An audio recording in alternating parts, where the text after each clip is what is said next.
بسم الله الرحمن الرحیم. الحمد لله نحمده و نستعینه و نستغفره و نؤمن به و نتوکل علیه و نعوذ بالله من شرور انفسنا و من سیئات اعمالنا. من یهد الله فلا مضل له و من یضلله فلا هادی له و نشهد ان سیدنا و مولانا محمدا عبده و رسوله. اللهم صل على محمد وعلى آل محمد كما صليت على إبراهيم وعلى آل إبراهيم إنك حميد مجيد وبارك على محمد وعلى آل محمد كما باركت على إبراهيم وعلى آل إبراهيم إنك حميد مجيد. عرض سلام دارم و ادب و احترام خدمت همه شما گرامیان، خوبان و سروران، دوستداران کلام الله متعال. امیدوارم هر کجا که هستید در تلاوت آیات کلام الله مجید و تفکر و تدبر در معانی آن بیشتر از قبل مشغول بده باشید و هر روز و هر لحظه زندگیتان در عبادت او تعالی زیباتر و بهتر از لحظات و روزهای گذشته آن سپری گردد. با شما هستیم با آیات دیگر از سوره مبارکه بقره و شرح معانی آیات 72 به بعد از این سوره مبارک. الله متعال در آیات گذشته برای ما از آیه 67 داستان گاو بنی اسرائیل رو ذکر فرمود، همان داستانی که این سوره البقره مسماست به این داستان. با وجود مطالب بسیار بسیار زیادی که در سوره مبارکه بقره وجود دارد، این سوره مسمای به این داستان است، زیرا یک درس بزرگی در این داستان است که با هم دیدیم چگونه بنی اسرائیل بعد از آنکه خودشان از موسی علیه السلام خواستند تا راه حلی بیابد برای آنها در یافتن قاتل آن کسی که کشته شده بود و دستور الهی برای آنها صادر شد تا گاوی را بکشند، هی پشت سر هم اعتراض کردند. اول پیامبر الله متعال را متهم به مسخره کردن خود نمودند و سپس بعد از او هی پشت سر هم سوال و سوال و سوال کردند تا کار بر آنها سخت‌تر و سخت‌تر و سخت‌تر شود. و درسی که در این آیات الله متعال به ما می‌دهد که ای مؤمنان، شما به مانند آنها نباشید. در برابر پیامبرتان وقتی یک روایتی رو می‌بینید از روایات او، وقتی که یک حکمی را از آیات الله متعال می‌دانید و می‌بینید، آن را عمل بکنید و در برابر حکم الله و رسولش عناد نداشته باشید، خود را بالاتر از آن ندانید و در برابر حکم الله و رسول چون و چرا نکنید. و در ادامه الله متعال در آیه 72 می‌فرماید اعوذ بالله من الشیطان الرجیم و اذ قتلتم نفسا فادارأتم فیها. وان لحظه ای را بیاد آورید که کشتید یک نفسی را، یک شخصی را کشتید. فادارأتم فیها، ادراء به معنای رد کردن، رد اتهام کردن از خود است.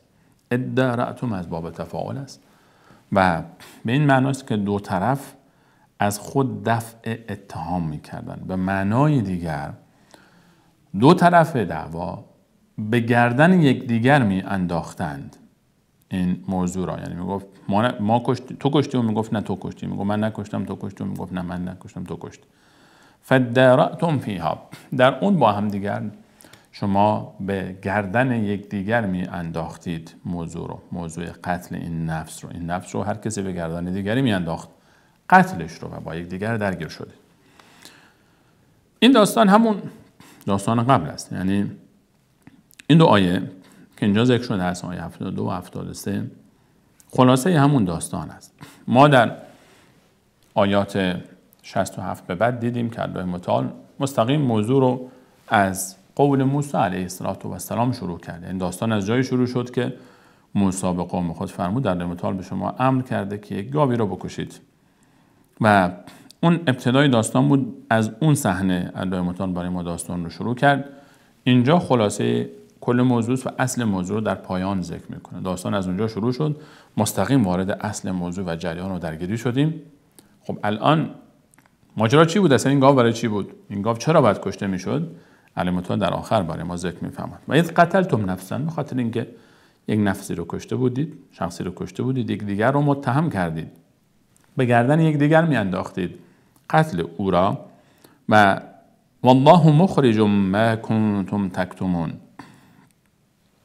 الله متعال اراده داشت، میخواست تا آنچه را که شما پنهان میکنید آشکار سازد.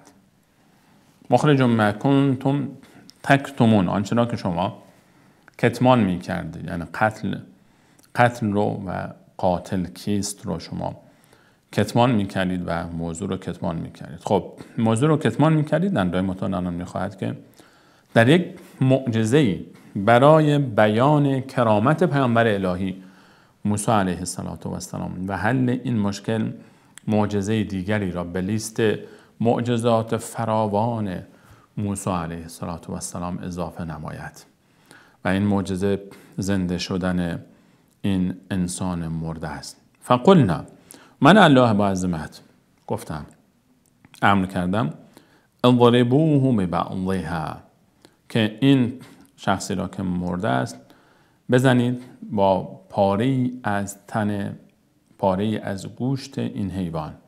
فقلنا اضربوه ببعضها، دستور داده شد که خب حالا این گاو رو کشتن، گاو رو آوردن کنار جنازه، سر بریدند، گاو رو کشتند و یک بخشی از بدن او را، درباره اینکه بخشی از بدن او، قرآن کریم برای ما سخن نگفته است که کدام قسمت از بدن او، سر او، شاخ او، دم او، جای دیگری از بدن، و اینجا قرآن کریم برای ما اشاره نکرده است. مفسرین اکنون سعی کردن که برخی مواردی اشاره بکنن، برخی هم گفتن چون الله متعال اشاره‌ای نکرده است، اگر در دانستن این موضوع خیری برای ما می بود و منفعتی حتما اشاره می‌فرمود.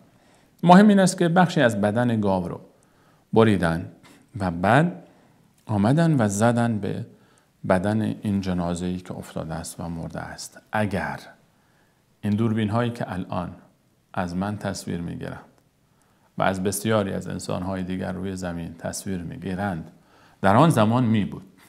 اگر این تلویزیون ها می بود، اگر این دوربین ها می بود، اگر این شبکه‌های خبری می بود و اون لحظه رو به تصویر می کشیدن، اون لحظه‌ای که الله متعال برای ما یک معجزه عظیمی رو بیان می کند، اون لحظه رو به تصویر می کشیدن که چگونه وقتی که گوشت یک حیوان مرده‌ای، گاوی رو زدن به بدن این انسان مرده که تمام علائم حیات در بدن او از بین رفته است، چند روز نفس نمیکشه، قلب او کار نمیکنه، بدن او سرد است، تمام سلول بدن او مرده است، چیزی به اسم گردش خون در بدن او وجود ندارد، قلب او نمیتپد، مغز او دستوری صادر نمیکنه به اعضای بدن برای فعالیت، دم و بازدمی نداره، چشمان او بسته است، دماغ او کار نمیکنه و چیزی نمیشنوه. مرده، این انسان مرده است.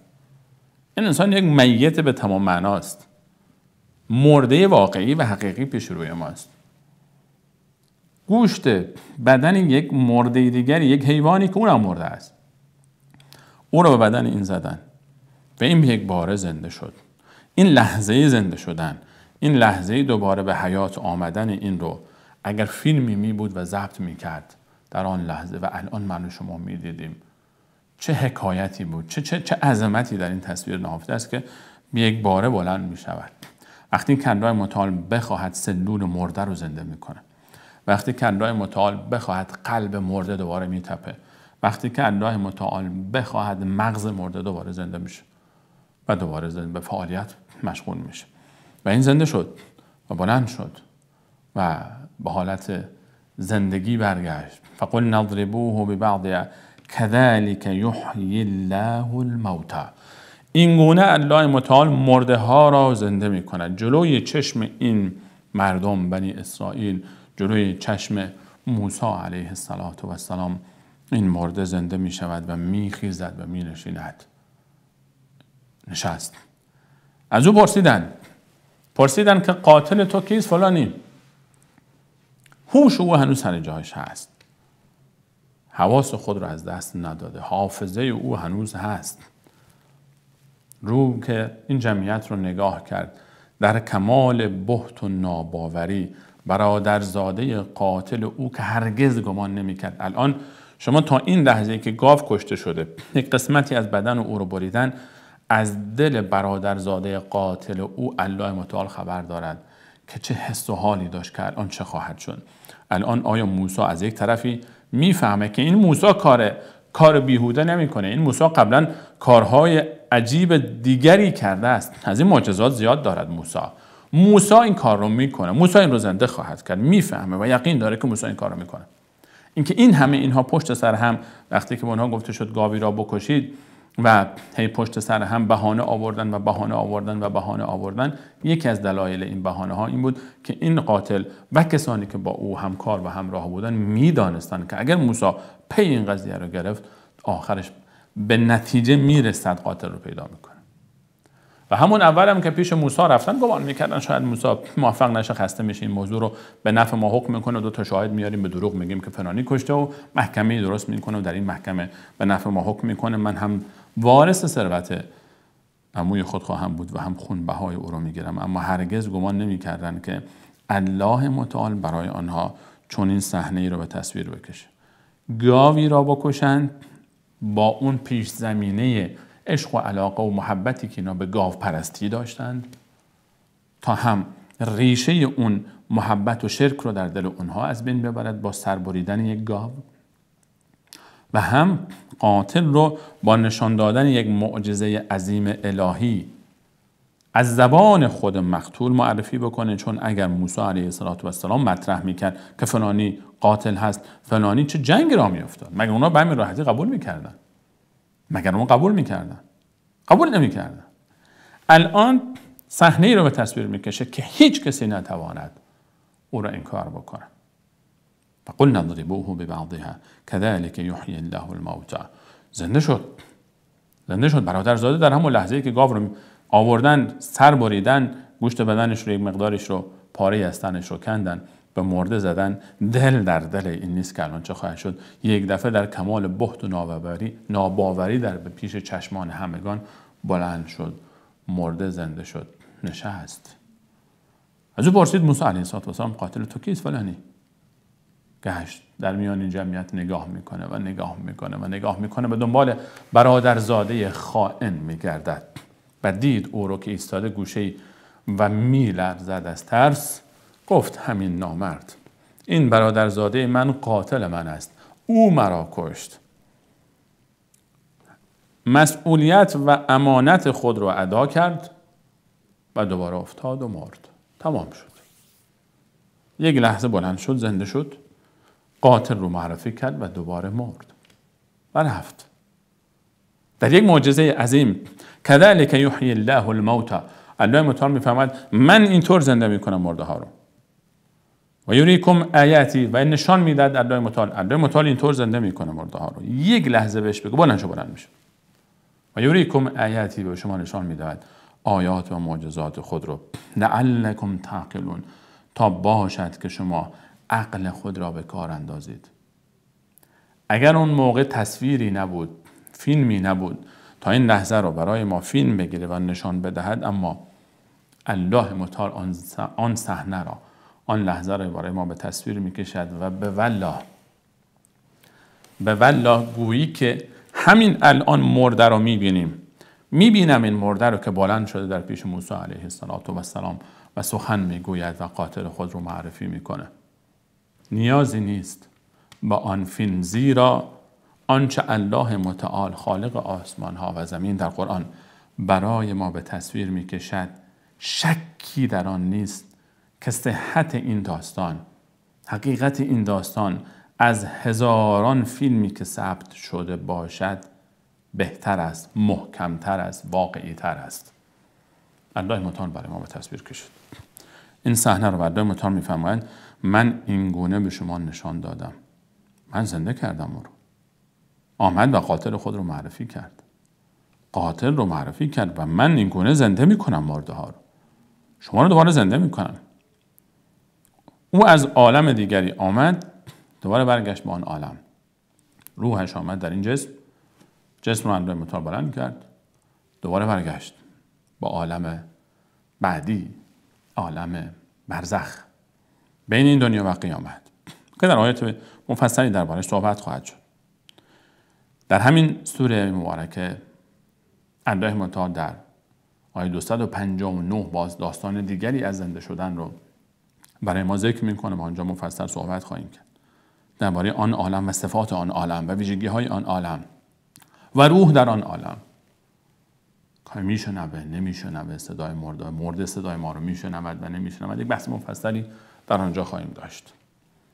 الله متعال برای ما در سوره مبارکه بقره دومین داستان زنده شدن رو مطرح میکنه که این هم مال بنی اسرائیل است. اولین داستان زنده شدن در آیه 56 بود. ثم بعثناکم من بعد موتکم. اون 70 نفری که از موسی علیه السلام خواستن تا الله متعال رو به ما نشان بده، گفتن لن نؤمن لک حتی نر الله جهرة. ما به تو ایمان نمیاریم تا وقتی که الله متعال رو ما نشان بدیم و مستقیم ببینیمش. و به تفصیل دربارش صحبت کردیم که چگونه مردن و دوباره زنده شدن.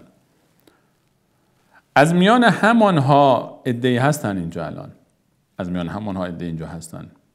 و موسی علیه السلام شاهد دومین حکایت زنده شدن هست در پیش چشمان خود و بنی اسرائیل هم.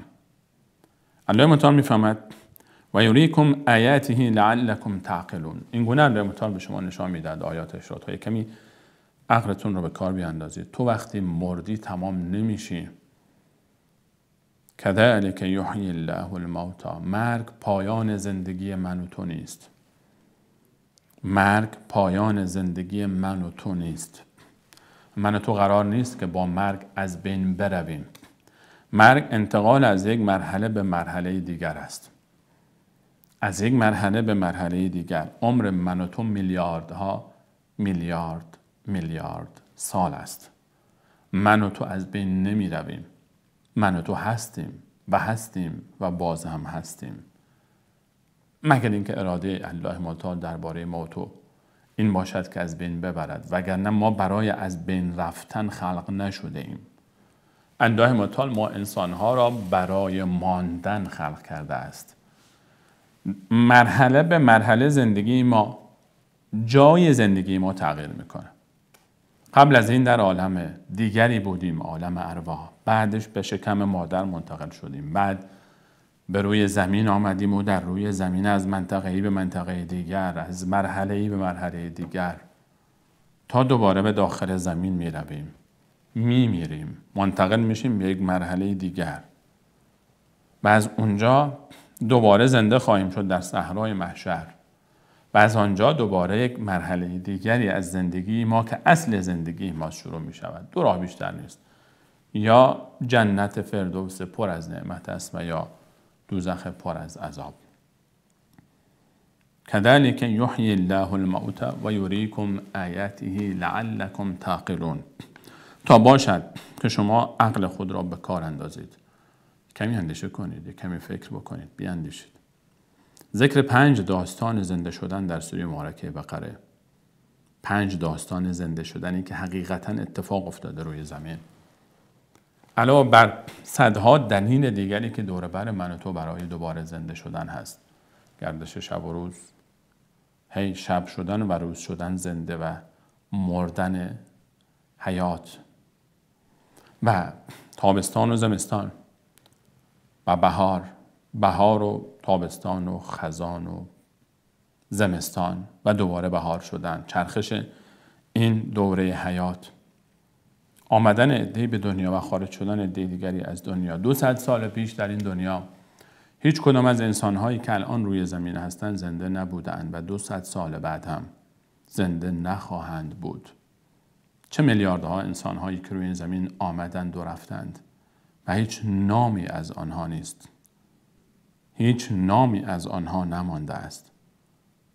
بسیاری از آنها، بلکه همه آنها، به مانند من و تو احساسات داشتن، عواطف داشتن، خاطرات داشتن، زندگی داشتن، دوستان و آشنایانی داشتن، مشغله و کارهایی داشتن، اولویت‌هایی داشتن، آرزوهایی داشتن، دردها، زخمها و پرونده‌هایی است، عواطف و احساسات که دفن شد و رفت. نامی از آنها نیست، بلکه استخوان آنها پودر شده است. استخوان‌های آنها پودر شده. الله متعال بیش از 124,000 پیامبر داشته است. از میان جمع این انسان‌های نازنین ما فقط 24 نفر را می‌شناسیم که نام آنها در قرآن کریم یا در سنت مطهر رسول الله علیه السلام ذکر شده است. از این جمع عظیم اولیای الله متعال حتی انبیای الهی را ما فقط 24 نفر رو میشناسیم. 24 نفر از 120 چند هزار نفر. نام انبیای الهی روی زمین نمانده است، نام من و تو که هرگز نخواهد ماند. نه من میمانم و نه تو میمانی. آن روزی که من و تو میمیریم، فردای آن روز دوباره خورشید طلوع خواهد کرد، چه من و تو باشیم چه نباشیم. و این خورشید و این ماه اگر زبان برای سخن گفتن می داشتند و این زمینی که زیر پای من و توست هزاران بلکه میلیون ها حرف برای گفتن داشتند، از انسانهایی که بر روی زمین زندگی کردند و خورشید بر آنها میتابید و شب ماه نظاره‌گر آنها بود، از آرزوهای آنها، از زندگی آنها، از کارهای ناتمامی که ماند و تمام نشد، از آرزوهایی که ماند و به دست نیامد، از غمهایی که به پایان رسید، از شادیهایی که به سر آمد، از قصرهایی که دیگران به ارث بردند. این چیزی در این دنیا برای من و تو نخواهد ماند. المال والبنون زینة الحیاة الدنیا. مال، فرزند، زینت زندگی دنیا است. والباقیات الصالحات خیر عند ربک ثوابا و خیر املا. آنچه برای تو میماند نه مال توست، نه ثروت توست، نه شهرت توست، نه مقام توست، نه جایگاه توست. باقیات صالحات، آن چیزی که تو بعد از خود به جای گذاشتی، فرزند صالحی که برای تو دعا کند، شاگردی تربیت کردی، علم خیری نافعی به او دادی، علمی رو نشر کردی، پخش کردی و مردم از آن استفاده می کنند، یا بعد از مرگت صدقه جاریه گذاشتی، چاه آبی رو حفر کردی، مسجدی ساختی، بیمارستانی بنا کردی، پلی برای حل مشکلات مردم بر روی نهری زده ای، گره‌ای از مشکل مردم برداشتی، درختی کاشتی، در زیر سایه اون کسی استراحت میکنه و از میوه اون لذت میبره. صدقه جاریه. انسان عاقل کسی است که به فکر مرگ بعد از مرگ خود هست. کاری کن تا به هم لحظه مرگت پرونده زندگی تو بسته نشود، بعد از مرگ پرونده زندگی تو ادامه داشته باشه. و در غیر از این سه حالت فرزند صالح، رسول الله علیه السلام فرمود در کسی که بمیرد پرونده اعمال او بسته می شود به جز سه نفر. یکی فرزند صالحی تربیت کرده که برای او دعا می کند. دوم کسی که علمی به جای گذاشته، علمی نافعی که مردم از آن بهره می برند. و سوم صدقه جاریه.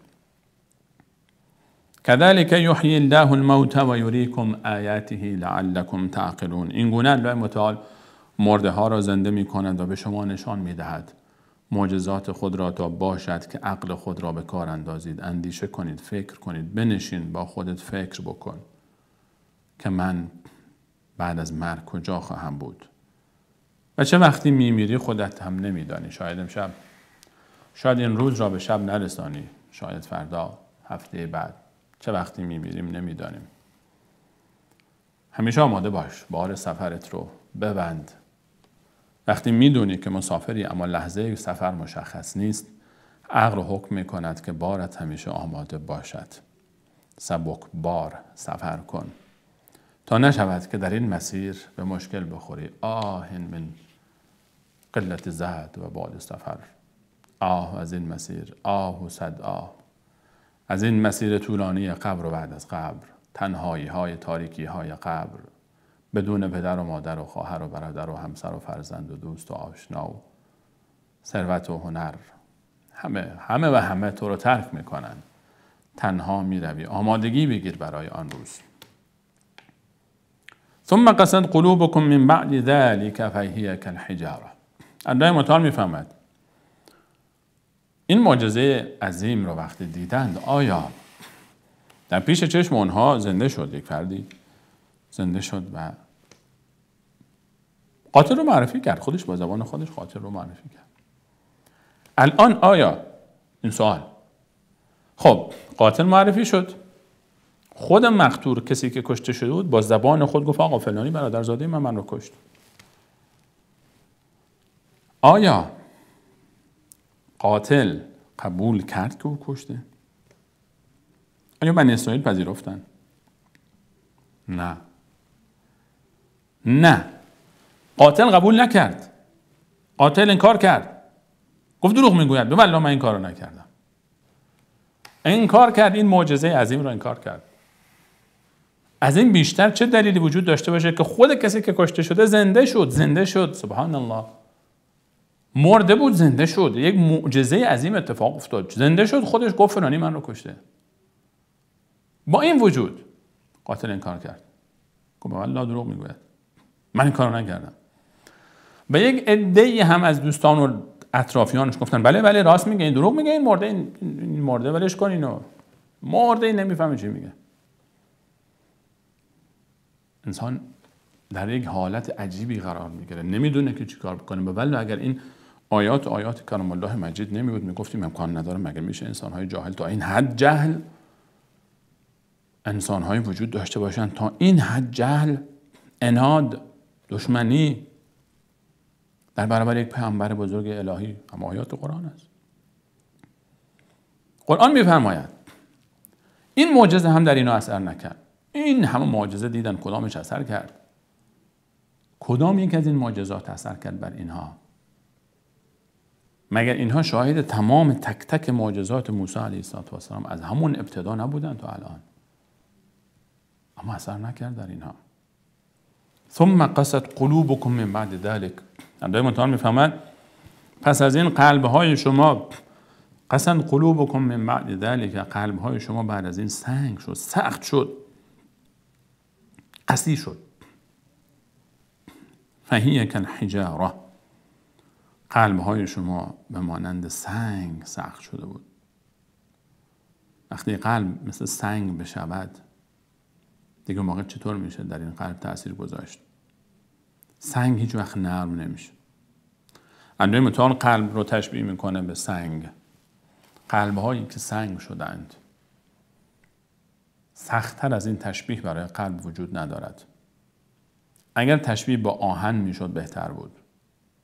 آهن حداقل در آتش وقتی بیفته نرم میشه. شما میتونی آهن رو در آتش حرارت بدی، او رو شکل بدی، بیشتر حرارت بدی ذوب میشه. اما سنگ نه. سنگ در آتش نرم نمیشه، میشکنه، فقط میشکنه، حرارت ببینه میشکنه. سنگ الله متعال میفهمن قلب‌های شما مثل سنگ شده بود. ثم قست قلوبكم من بعد ذلك فهي كالحجاره، به مانند سنگ شده بود قلب‌های شما، سنگ شده بود، سخت شده بود. او اشد قسوه، یا بسیار سخت تر از سنگ. او در این تعبیر، او کلمه او برخی از مفسرین گفتن به معنای واو است، و همونطور که ما مثلا در قرآن کریم داریم درباره داستان موسی علیه السلام، وقتی الله متعال امر فرمود به موسی و فرعون که بروید پیش، به موسی و هارون که پیش فرعون بروید، فرمود لعله یتذکر او یخشی، باشد که او پند گیرد و یخشی. اونجا لعله یتذکر و یخشی به معنای او، اونجا معنای واو است. لعله یتذکر و یخشی ترجمهش اینطور میشه، باشد که پند بپذیرد و بترسد. لعله یتذکر و یخشی. یا الله متعال میفهمد به رسول الله علیه السلام فلا تطع منهم آثما او کفورا، معناش میشود فلا تطع منهم آثما و کفورا، هیچ گناهکاری یا و کافری از آنها را اطاعت نکن. برخی از مفسرین گفتن اینجا او به معنای واو است، یعنی فهی کالحجاره و اشد قسوه، به مانند حجارت، به مانند سنگ شد و سخت‌تر از سنگ. برخی گفتن اینجا او به معنای بل است. بلکه در فارسی میگیم بلکه. قلب‌های اینها به مانند سنگ شد، بلکه سخت‌تر از سنگ هم.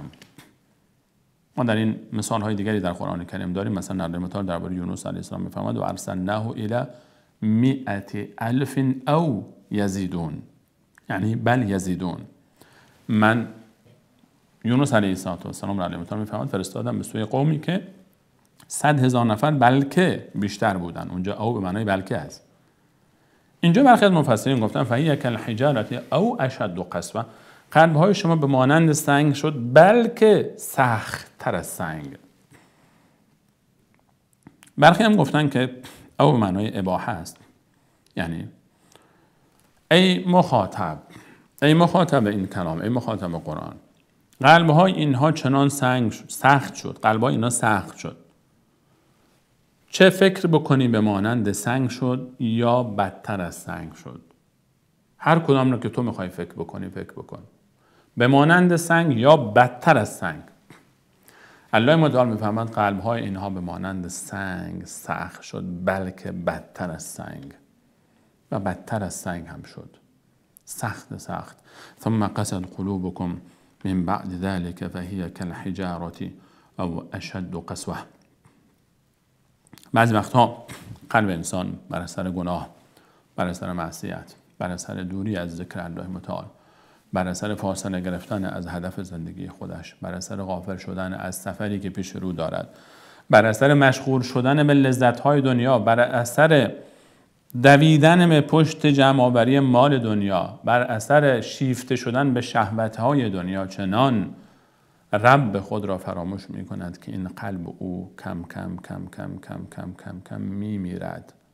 این قلب که مرد سخت می شود و سنگ می شود. خیلی ها فکر می کنند که زنده اند، اما خیلی وقت است که مرده اند. قلب آنها مرده است. رسول الله علیه السلام فرمود که در این بدن یک تکه گوشتی است که اگر او صلاح یافت، اصلاح شد، درست شد، تمام اعضای بدن درست می شود و اگر او از بین رفت تمام اعضای بدن از بین می رود. قلب نشان حیات است. قلب در جسم اگر از بین رفت، اگر از کار ایستاد، جسم از بین می رود. در روح انسان هم اگر قلب انسان از بین رفت، سنگ شد، روح انسان از بین رفته است. دیگر این انسان نیست، حیوان است. میبینیم کسانی رو که حیوان پیش اونها شرمنده است. واقعا تعبیر لفظ حیوان بر برخی از انسان نماها توهین به حیوان است. اولئک کالانعام بل هم اضل. الله متعال میفهمد لهم قلوب لا یفقهون بها. قلب‌هایی دارن که هیچ درک نداره این قلب، احساس نداره این قلب، شعور نداره این قلب. سنگ شده این، بلکه بدتر از سنگ. ولهم اعین لا یبصرون بها. چشم دارن اما نمیبینه، بصیرت نداره. ولهم اذان لا یسمعون بها. گوش دارد اما نمیشنود، حرف حساب حلش نمیشه، سرش نمیشه. اولئک کالانعام، به مانند چهار پایانند.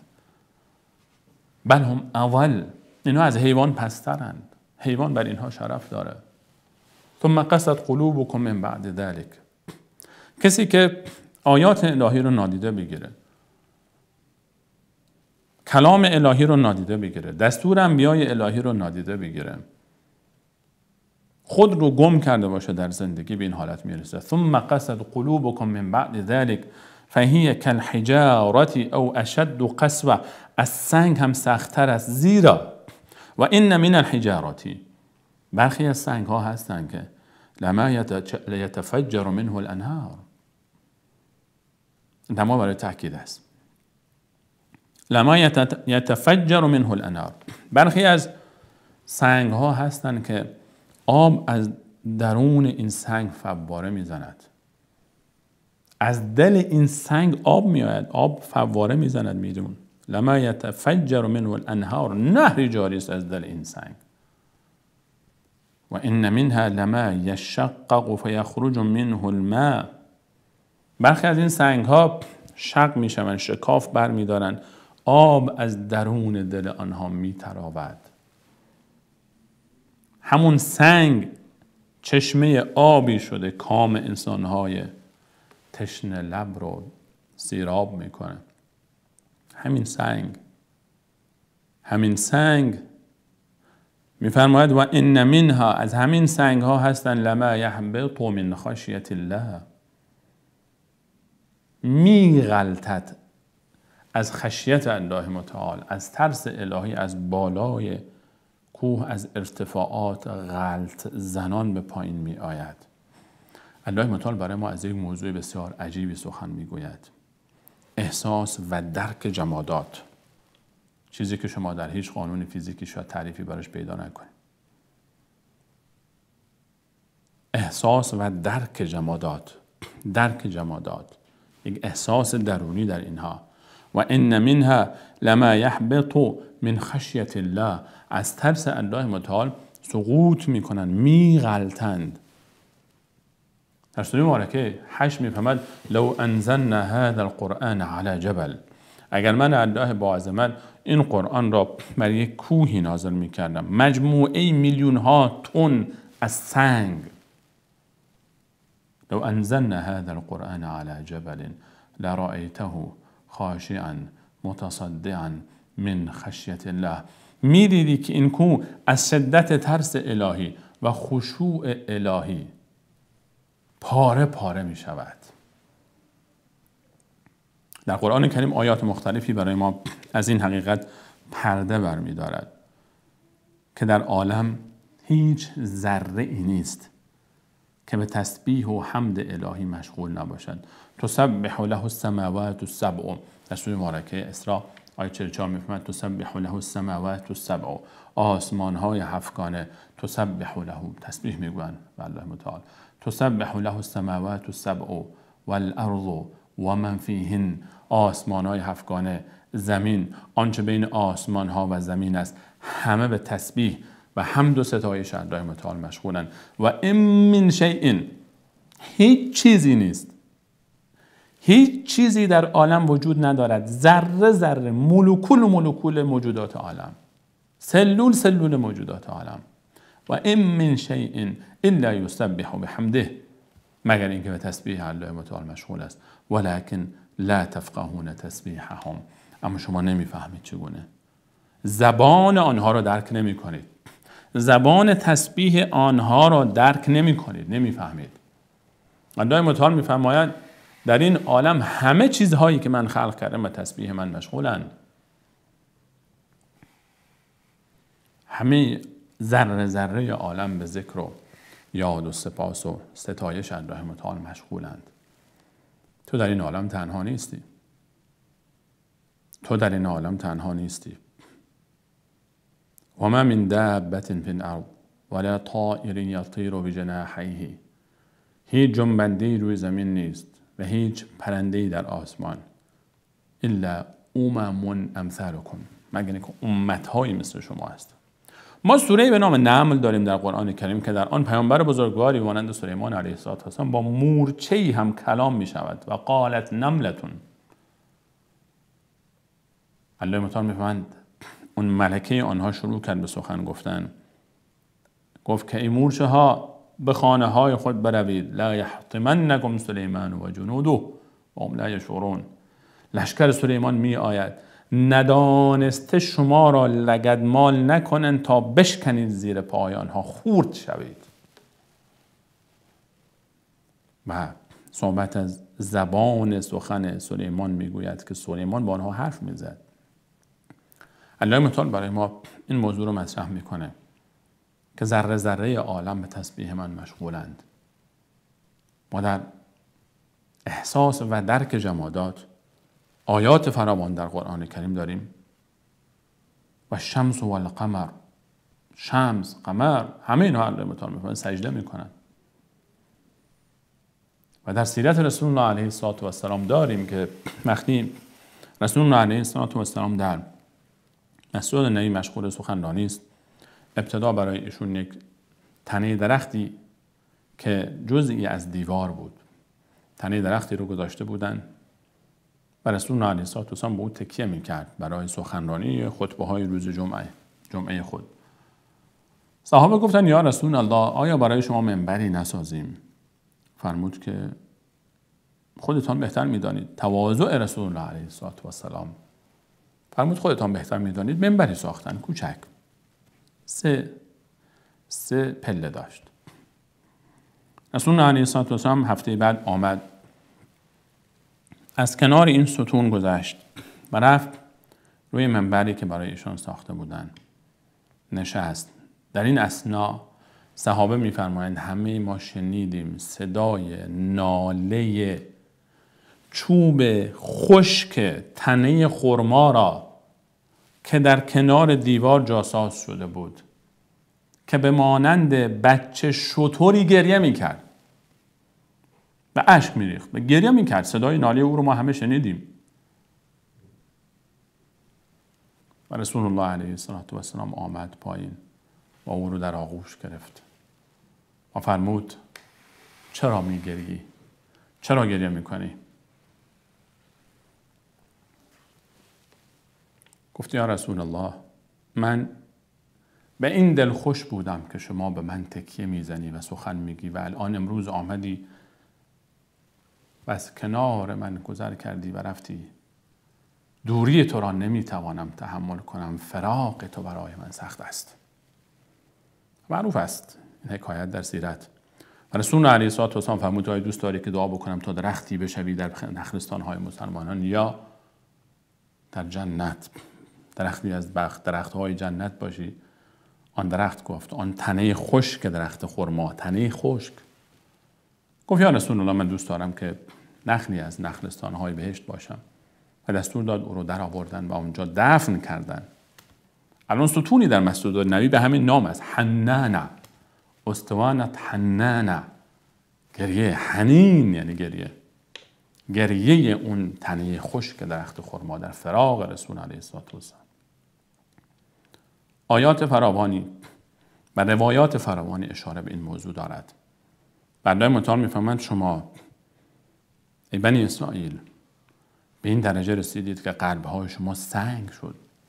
خطاب اول به بنی اسرائیل است و خطاب دوم به همه مخاطبان قرآن. هر کسی که در برابر آیات کلام الله متعال، در برابر دعوت انبیای الهی و کلام انبیای الهی تمرد میکنه و قلب او حاضر نیست او رو بپذیره و این قلب سنگ میشه و سخت میشه و هیچ چیزی به اندازه کلام الله متعال قرآن کریم نمیتواند این قلب رو آرام بکنه و نرم بکنه و شفاء لما فی الصدور، درمان بیماری های قلب است. قرآن کریم، تلاوت قرآن کریم، تدبر قرآن کریم، فهم قرآن کریم، تدریس قرآن کریم قلب رو از این حالت نجات میده که این قلب نمیرد، سنگ نشه، سخت نشه. ما همون گونه ای که به فکر قلب جسم خودمان هستیم که خوب کار بکنه، باید به فکر قلب روحمان باشیم که اگر اون قلب سکته کرد ما مردیم. و الله متعال صحبت از مرگ میکنه برای کسانی که قلب اونها مرده است. الله متعال دوباره اونها رو زنده میکند. حیات روحانی. از الله متعال میخوایم که من شما توفیق فهم صحیح آیاتش و توفیق عمل به آن را نصیب بفرماید. قرآن را برای ما شما در دنیا همنشین، همراه، رهبر و رهنما، در قبر قرین تاریکی های قبر و همراه ما، چراغ قبر ما، شفاعتگر ما در صحرای محشر، همراه ما بر پل صراط و همنشین و همدم ما در جنت الفردوس بگرداند. تا دیدار دیگر هم به شما گرامیان و بله متعال میسپارم. الله یارتان باد. السلام علیکم و رحمت الله و برکاته.